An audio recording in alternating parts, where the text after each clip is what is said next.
Good morning student. Chapter 7 integral बहुत ही बढ़िया लेकिन बहुत ही लेंथी चैप्टर। मैं आपको बार बार लगातार बोल रहा हूं, खास प्रैक्टिस, बहुत ही प्रैक्टिस कीजिएगा, वरना चैप्टर में बहुत बड़ी प्रॉब्लम होने वाली है। ओके, चैप्टर में कोई भी सम में रट्टा मत मारिए, क्योंकि टोटल सम कितने हैं 300 to 350। ओके, इतने ज्यादा सम है और टोटल 13 चैप्टर भी है, तो कितना रट्टा मारोगे आप? बहुत बड़ी प्रॉब्लम होने वाली है अगर आप रट्टा मारोगे तो। ठीक है, थोड़ी प्रैक्टिस कीजिए। ओके, फॉर्मूला की भी प्रैक्टिस कीजिए तो प्रॉब्लम नहीं आने वाली है। ओके, चलो स्टार्ट करते हैं। हम 7.11 में बात कर रहे थे। आज पूरे चैप्टर का सबसे बढ़िया सम है, पूरे चैप्टर का सबसे बढ़िया, और मैंने पहले से ही लिख रखा है, most IMP raise to infinite. Okay, बहुत ही बढ़िया, और बोर्ड के एग्जाम के लिए 4 मार्क्स के लिए बहुत ज्यादा इंपॉर्टेंट सम है। Okay, I is equal to integration 0 to pi log 1 plus cos x dx। Start करता हूं। तो हम इंटीग्रल की कुछ प्रॉपर्टी पढ़ चुके हैं, तो शायद प्रॉपर्टी नंबर 4 या 5 है। तो उसमें क्या है, x की जगह पे upper limit plus lower limit minus x, मतलब यहां x की जगह पे मैं रखने वाला हूं पाई माइनस x। देखते रहिए, I is equal integration 0 to pi log 1 plus cos x की जगह पे हो जाएगा pi minus x dx। I is equal integration 0 to पाई, और यहां क्या होगा, log bracket 1 cos pi minus x, और हम सब जानते हैं पाई माइनस x मतलब सेकंड क्वाड्रेंट, और in second quadrant cos function is always negative and pi, that means function doesn't change, then we write here minus cos x. Say this is result number 2. Now add result 1 and 2.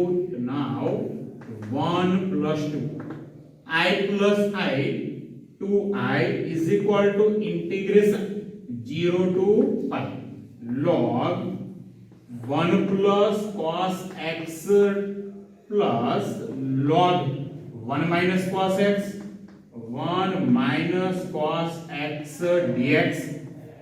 क्या होने वाला है देखो यहां पे। Now I use property of logarithmic function. Which property? log m plus log n, then we write log m into n, multiplication of these two. See here, a plus b, a minus b, then we use which formula? A minus b plus b, we write a square minus b square. Simple. 2i is equal to integration 0 to pi log bracket 1 minus cos square x dx, and we know the formula of 1 minus cos square x, which is sin square x. 2i is equal to integration 0 to pi log sin square x dx. Now again we use property of logarithmic function. Which property? Log m square. Then we write this power in coefficient. Now we take these two in coefficient and outside. Why? 2 is constant. Then 2i is equal to integration 0 to pi.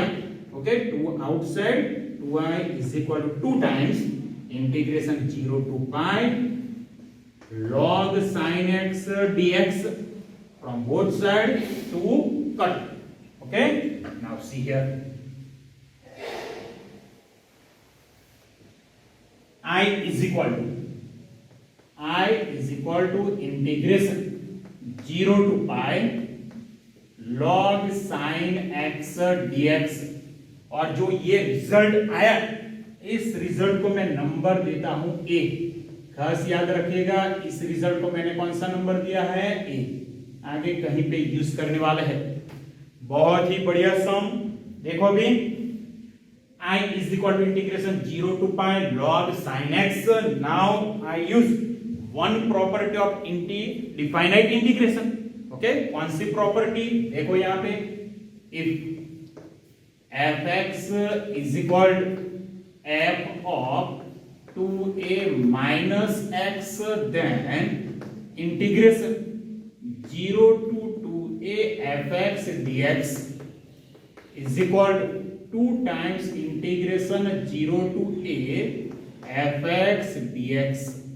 ये हम लिख सकते हैं। मतलब क्या है, अगर हमारे पास इंटीग्रेशन 0 to 2a है f(x) dx, okay, 0 to 2a,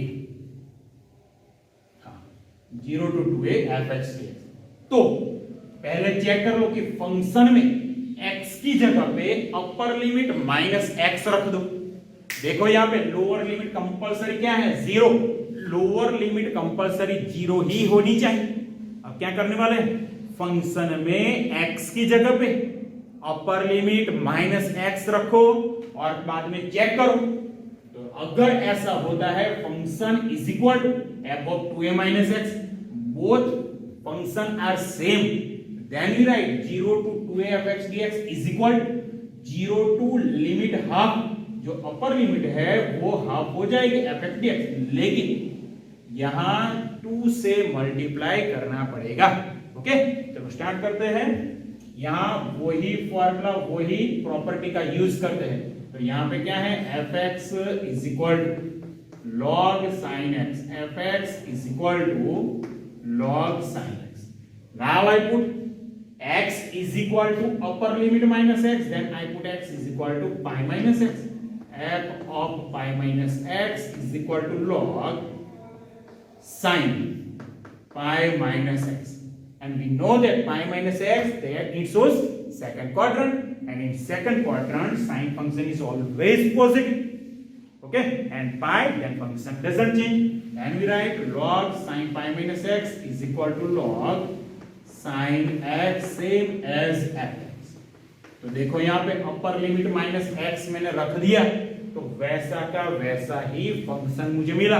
तो अब क्या करेंगे, i इज इक्वल टू कैसे लिखेंगे, तो 2 टाइम्स और जो अपर लिमिट है वो हो जाएगी half, pi by 2 log sin x dx से दिस इज रिजल्ट नंबर 3। याद करो एग्जाम्पल नंबर 16 साइन, उसमें ऐसा ही सम था 0 to pi by 2 log sin x, और मैंने आपको बोला था बहुत ही बढ़िया सम है, IMP raised to 500 समथिंग कुछ ऐसा बोला था, 2 नहीं था, 0 to pi by 2 log sin x dx। मुझे तो उसका आंसर भी याद है, आंसर क्या था, माइनस पाई बाई 2 log 2, यहां पे रख दो minus pi by 2 log 2 cut, तो यहां पे आंसर क्या आएगा, माइनस पाई log 2, यहां पे आंसर आएगा माइनस पाई log 2। मतलब क्या है, ये एक सम कर दो 7.11 का 16 नंबर का, ओके, इलस्ट्रेशन 36 था शायद, इलस्ट्रेशन नंबर 36, तो ये एक सम कर दो तो उसमें ये सम तो आएगा ही, इलस्ट्रेशन 36 भी हो गया। और जब इलस्ट्रेशन 36 मैंने पढ़ाया था log sin x वाला, तो सम में एक इलस्ट्रेशन मैंने एक एग्जांपल एक्स्ट्रा सम मैंने आपको दिया था log cos x, answer same वही आता है। ओके, चलो अभी यहां से स्टार्ट करते हैं। क्या करेंगे, शायद आपको याद हो, तो यहां पे फिर से डिफाइनाइट इंटीग्रल की कुछ प्रॉपर्टी का यूज करेंगे, प्रॉपर्टी नंबर 4 या 5। x की जगह पे अपर लिमिट माइनस x, तो I is equal to 2 times integration 0 to pi by 2 log sin pi by 2 minus x dx। See here, sin pi by 2 minus x, that means pi by 2 minus x, it shows first quadrant, and in first quadrant all trigonometric function are positive, and pi by 2 then function will be changed, then I write I is equal to 2 times integration 0 to pi by 2 log cos x dx। इसको मैं बोल देता हूं result number 4। क्या करेंगे, देखो addition of 3 and 4, जो ये रिजल्ट आया, इक्वेशन आया 3rd नंबर और 4 नंबर का, उसका उन दोनों का एडिशन में कर देता हूं। तो देखो यहाँ पे नाउ 3 + 4 तो क्या होगा, इस साइड पे देखो i + i हो जाएगा 2 टाइम्स i, और ऑपोजिट साइड पे 2 times 0 to π/2 log sin x dx plus 2 times 0 to π/2 log cos x dx। तो ये दोनों टर्म है, यहां पे कोएफिशिएंट क्या है 2, तो 2 को बाहर निकाल देता हूं, तो क्या हो जाएगा 2i = 2 integration 0 to π/2 log sin x plus log cos x dx। Okay, here from both side to cancel। चलो अभी आगे स्टार्ट करते हैं।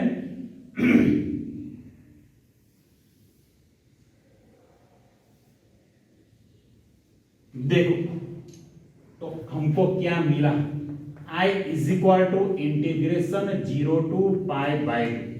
अब देखो क्या होगा, log sin x plus log cos x।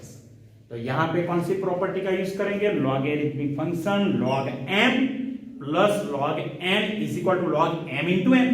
तो यहां पे हो जाएगा log bracket sin x into cos x dx। अब देखो शायद आपको याद हो, यहां ब्रैकेट में 2 से मल्टीप्लाई करूंगा और 2 से डिवाइड करने वाला हूं। तो i = integration 0 to π/2 log in numerator 2 sin x into cos x, 2 से मल्टीप्लाई किया और डिवाइड किया। अब देखो न्यूमरेटर में क्या होगा, 2 sin x cos x मतलब हो गया sin 2x। तो अब क्या होगा, log sin 2x divide by 2, log sin 2x divide by 2। Now again I use property of logarithmic function. Which property, log m upon n, log m divided by n, then we write as log m minus log n, then we write here log cosine 2x minus log 2। okay, then I = integration 0 to π/2 log sine 2x dx minus integration 0 to π/2 log 2 dx। अब देखो ये जो दूसरी term है इसमें तो कोई problem आने वाली नहीं है, log 2 इसको बाहर निकाल दो तो बच गया 1, और उसका इंटीग्रेशन बहुत ज्यादा इजी है, इसका इंटीग्रेशन क्या है सिर्फ x। ओके, तो बहुत ही इजी हो जाएगा। लेकिन यहां पे क्या करेंगे, शायद आपको याद हो log sin 2x, तो यहां पे मैं कुछ एज्यूम करने वाला हूं, suppose 2x = t। Now taking derivative both side, then here 2 dx = dt, then dx we write dx = dt by 2। okay, dx = dt by 2। now change the limit, if x = 0, then what is the value of t, see here, put here x = 0, then t = 2 into 0, we get t = 0। now if I put x = π/2, then see here t = put here π/2, 2 into π/2, 2 into π/2, then we get value of t is pi। now I substitute all the value here, I = integration, see here 0 to pi, okay, 0 to pi log sin 2x, now log sin t dt by 2, log sin t, and here dx, that means dt by, और जो दूसरी term है वहां से क्या करूंगा, log 2 outside minus log 2 integration 0 to π/2 dx। अब जो ये dt के डिनोमिनेटर में 2 है, मतलब यहां मल्टीप्लीकेशन में 1/2 है, उसको मैं बाहर निकाल देता हूं। तो I = 1/2 integration 0 to pi log sine T dt minus log 2 integration 0 to pi by 2 1 dx। अब देखो ये क्या है, तो मैंने रिजल्ट ए बोला था किसी को, देखो यहाँ पे 0 to pi log sin x 0 to pi log sin t dt। तो डिफाइनाइट इंटीग्रेशन की पहली ही प्रॉपर्टी क्या थी, integration a to b fx dx। इसको हम कैसे लिख सकते हैं, तो integration a to b limit में कोई चेंज नहीं है, लेकिन fx की जगह पे f of t dt लिख सकते हैं। मतलब लिमिट में कोई चेंज होना नहीं चाहिए, फंक्शन में भी कोई चेंज नहीं होना चाहिए, लेकिन x की जगह पे कोई नया वेरिएबल t y या फिर थीटा कोई भी हम लिख सकते हैं। तो फंक्शन की जो लिमिट है या फिर जो उसका आंसर है उसमें कोई चेंज आने वाला नहीं है, तो इसकी जगह पे मैं लिख सकता हूं i। रिजल्ट ये हमारा है, इसको मैं लिख सकता हूं i। देखो यहां पे then i is equal to 1/2 into i minus log 2, और यहां पे जो 1 है उसका इंटीग्रेशन हो जाएगा x, और लिमिट हमारी है 0 to पाई बाई 2। तो ये क्या हो गया, i is equal to i/2 take this side, then i minus i divide by 2 is equal to minus log 2। okay, now I put x is equal to upper limit minus lower limit। upper limit is pi by 2 and lower limit which is 0। I minus I by 2 we get I by 2, and here we get minus pi by 2 log from denominator to cancel, then we get our final answer I is equal to minus pi log 2। Okay, minus pi log 2। तो ये हमारा final answer हो गया। Okay, बहुत ही ज्यादा अच्छा सम था, board के एग्जाम के लिए बहुत ही ज्यादा इंपॉर्टेंट। अब कंपलसरी एक काम आपको करना है। ओके, ये सम जो है 16 नंबर ऑफ 7.11 कितनी बार लिखोगे आप बोलोगे 5 बार, नहीं 5 बार नहीं लिखने का है, सिर्फ 3 बार लिखो। ओके, ये सम 3 बार लिख के मुझे व्हाट्सएप पे भेजिएगा, और ये पूरा वीडियो, ये जो 16 नंबर का सम है ये वीडियो 2 बार जरूर देखिएगा। ओके, और ये सम 3 बार कंपलसरी लिखना है। ओके, तो अभी एक और सम लेंगे। आज के लेक्चर में सिर्फ 2 सम, ये एक ए और एक छोटा सा दूसरा कोई सम ले लेंगे। ओके,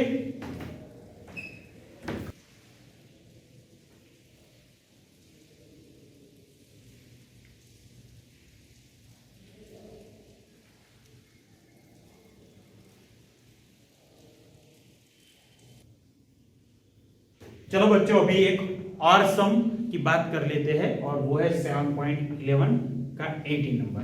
बहुत ही ज्यादा इजी है। Integration 0 to 4 modulus of x minus 1 dx। तो यहां पे मॉड्यूलस फंक्शन हमको डिफाइन करना होगा।